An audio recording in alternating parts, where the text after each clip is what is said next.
Voilà, chers amis, bonjour. Nous poursuivons notre méditation sur l'espérance chrétienne et la lecture du chapitre 4 de la première épître aux Thessaloniciens nous a permis d'entrer dans la première expression de la foi chrétienne en la résurrection des corps. Notre espérance, nous l'avons déjà plusieurs fois médité, n'est pas seulement la survie de l'âme, mais bien la résurrection des corps, c'est-à-dire que c'est notre personne tout entière, corps et âme, qui est appelée à entrer dans la vie éternelle. Cette foi en la résurrection des corps a posé de grands problèmes au tout début de la prédication chrétienne, lorsque les apôtres ont commencé à annoncer l'évangile dans les milieux de culture grecque. Ça ne posait pas de problème au monde juif, puisque la foi en la résurrection était déjà la majoritaire en Israël au 1er siècle, même si on sait d'après les évangiles que les Sadducéens, par exemple, continuaient à refuser de croire en la résurrection, mais c'était quand même majoritaire dans les milieux religieux juifs. En revanche, pour les Grecs, c'était inconcevable. Nous avons déjà vu cela. Pour les Grecs, le corps est quelque chose qui est une prison pour l'âme, enfin pour la plupart des Grecs, est une prison pour l'âme, le corps alourdit l'âme, et l'âme spirituelle, n'aspire qu'à une chose, c'est enfin à être affranchie, libérée de cette matière qui l'emprisonne, qui la ligote, qui la tire vers le bas, d'être libéré de la matière pour pouvoir s'élever jusqu'à Dieu. Et donc dans le discours de Paul à l'Aréopage, que l'on peut lire dans le livre des Actes des Apôtres, tout le monde l'écoute jusqu'au moment où il annonce que Jésus est ressuscité d'entre les morts, et à ce moment-là, les auditeurs s'en vont en riant, à part donc Denis l'Aréopagite, je l'ai déjà dit. Et donc, dans le texte que je voudrais lire avec vous, du moins en partie, c'est le chapitre 15 de la première épître aux Corinthiens. Tout ce chapitre 15 de la première épître aux Corinthiens relève de notre thème, mais ce serait trop long de le prendre pas à pas. Je voudrais lire les versets 35 et suivants. Mais quelqu'un pourrait dire, comment les morts ressuscitent-ils? Avec quelle sorte de corps reviennent-ils? Donc ce verset 35 nous donne la question donc que les Corinthiens de culture grecque posent à Paul. On peut comprendre cette question de deux manières, soit comme une véritable question qui est intérieure à la foi, soit comme une objection contre le christianisme. Personnellement, je prends plutôt avec vous cette question comme une question intérieure à la foi. Vous savez que être croyant, ce n'est pas renoncer à son intelligence, mais c'est exercer son intelligence pour essayer de réfléchir aux multiples questions que pose la foi. Se poser une question n'est pas manquer de foi. Se poser une question n'est pas la même chose que douter de la foi. Au contraire, la foi sollicite notre intelligence. C'est comme ça que je prends cette question, mais peut-être qu'en lisant le texte, c'est plutôt la deuxième hypothèse qui est la bonne. Paul ici répond à une objection contre la foi. Comment les morts ressuscitent-ils? Avec quelle sorte de corps reviennent-ils? Cette question peut être posée de manière ironique. Avec quelle sorte de corps reviennent-ils? Ce sont des questions, par exemple, que les Sadducéens posaient à Jésus à propos de la résurrection. Cette femme, vous savez, qui a eu 7 maris, et à la résurrection, duquel sera-t-elle l'épouse? On sent qu'il y a un peu d'ironie, de moquerie derrière ces questions. Comme si la foi en la résurrection des morts, des corps, paraissait quelque chose d'absurde. Et d'ailleurs, c'est ce que dit saint Paul dans sa réponse. Alors, notre traduction liturgique, qui édulcore parfois un petit peu les choses, dit « réfléchis donc ». En fait, le texte grec dit imbécile, voilà, ou insensé, sans intelligence, c'est le terme grec. Donc c'est un peu plus fort que simplement réfléchis donc. Et il part dans un long développement. Ce que tu sèmes ne peut reprendre vie sans mourir d'abord. Et ce que tu sèmes, ce n'est pas le corps de la plante qui va pousser, mais c'est une simple graine, du blé par exemple, ou autre chose. Et Dieu lui donne un corps comme il l'a voulu. à chaque semence un corps particulier. Il y a plusieurs sortes de chair, autre est celle des hommes, et autre celle des bêtes, autre celle des oiseaux, et autre celle des poissons. Il y a des corps célestes et des corps terrestres, mais autre est l'éclat des célestes, et autre celui des terrestres.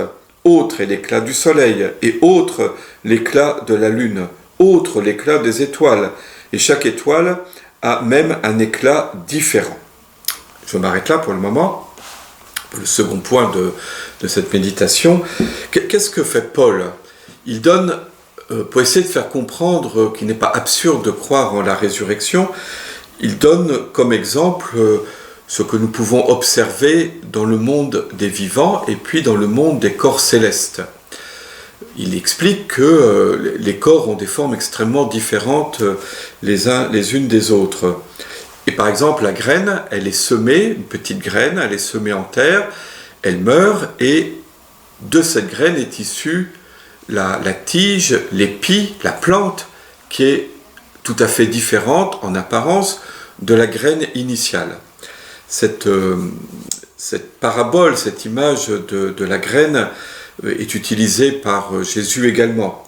Si le grain de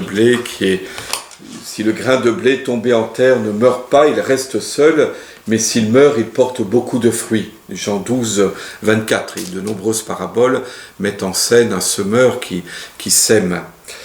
Ici, pour Paul, il utilise cette image pour nous faire comprendre qu'un corps peut être dans un certain état ici-bas, notre corps terrestre, et être dans un tout autre état dans la vie éternelle. Et que donc la résurrection des morts, ce n'est pas simplement retrouver l'état du corps tel qu'il est ici-bas. Et toutes les moqueries autour de la résurrection des morts se fondent sur l'idée absurde que dans la vie éternelle, nous retrouverons exactement le même corps que celui que nous avons ici-bas. Nous serons bien toujours le même, mais avec un corps tout à fait différent, exactement comme le corps de la graine et le corps de la plante sont très différents l'un de l'autre. Et c'est pourquoi dans ce texte, ce qui compte, c'est ce terme « autre » qui revient à de nombreuses reprises. Autre est la chair des hommes, et autre celle des bêtes, autre celle des oiseaux, autre celle des poissons, et puis les éclats des astres sont différents les uns des autres. Nous savons aujourd'hui que toute la nature est composée de la même manière, à partir des mêmes atomes, mais cela n'enlève pas la valeur du raisonnement de Paul. Il est intéressant aussi de noter que Paul, pour nous parler des réalités invisibles, se fonde sur des réalités visibles, ce que nous observons. Et derrière cela, il y a une vérité très profonde. Dieu est l'auteur de toutes choses, aussi bien des réalités visibles que des invisibles, des réalités corporelles que des réalités spirituelles, du monde matériel que du monde divin. Dieu est l'auteur de toutes choses. Il y a une unité profonde de la création, ce qui fait que les réalités visibles nous donnent de comprendre les réalités invisibles. Entre le monde visible et le monde invisible, il y a une analogie. La contemplation de la nature nous permet d'entrer dans la compréhension, la connaissance des réalités les plus profondes, des réalités invisibles du projet de Dieu sur nous. Cette unité dans le dessein divin. On a un peu perdu cela nous-mêmes. On a perdu cette relation, ce rapport à la nature qui fait que la nature nous parle de Dieu. La nature est la première révélation que Dieu fait de lui-même, mais à condition de savoir la voir, de savoir la comprendre, d'avoir ce rapport contemplatif au monde qui nous entoure. Notre civilisation très technicienne, instrumentale, a perdu un peu ce lien à la nature et cette compréhension, cette vision des choses. Peut-être sommes-nous appelés à la retrouver. Alors je poursuis, au verset 42, Paul tire la conclusion de son raisonnement. Ainsi en est-il de la résurrection des morts.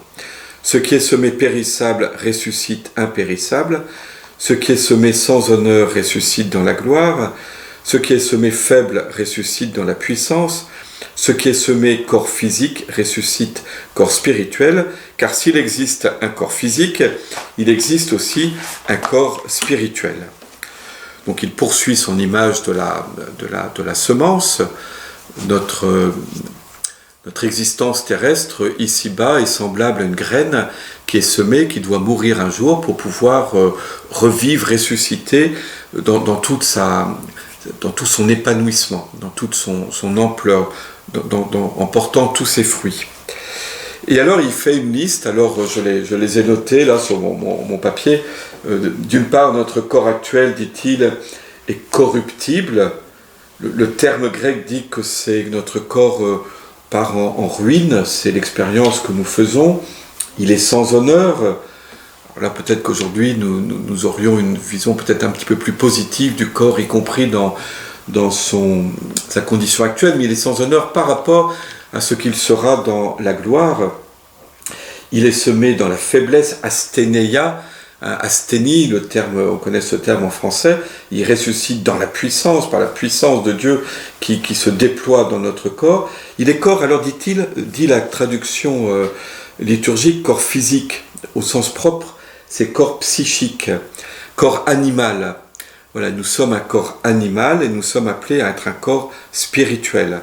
Car s'il existe un corps psychique, un corps animé, un corps animal, il existe aussi un corps spirituel. Ça va être ma conclusion. Le corps ressuscité est un corps glorieux, un corps spirituel. Ce n'est pas simplement la poursuite du corps tel qu'il est aujourd'hui. La résurrection n'est pas une réanimation.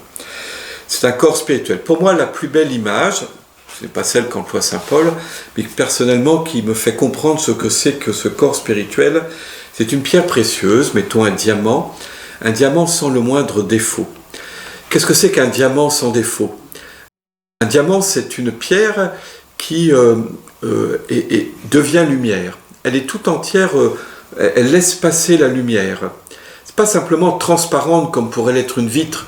Une vitre, on la voit plus, elle est insignifiante. Au contraire, un diamant, c'est un corps qui va être pleinement lui-même, qui va resplendir grâce à la lumière divine. Eh bien, il me semble que notre corps glorieux sera ainsi semblable à une pierre précieuse qui non seulement laisse passer la lumière divine, mais met en valeur la lumière divine et est lui-même mis en valeur par la lumière qui le traverse. Et donc, ici-bas, notre corps est opaque, il fait obstacle à cette lumière qui est en nous, à la présence de l'esprit. Il y a une forme d'opacité, mais qui est d'abord d'origine spirituelle. Mais dans la vie éternelle, notre corps sera pleinement transparent à la lumière divine. Il resplendira, il rayonnera comme une pierre précieuse. Voilà, je vous laisse sur cette image.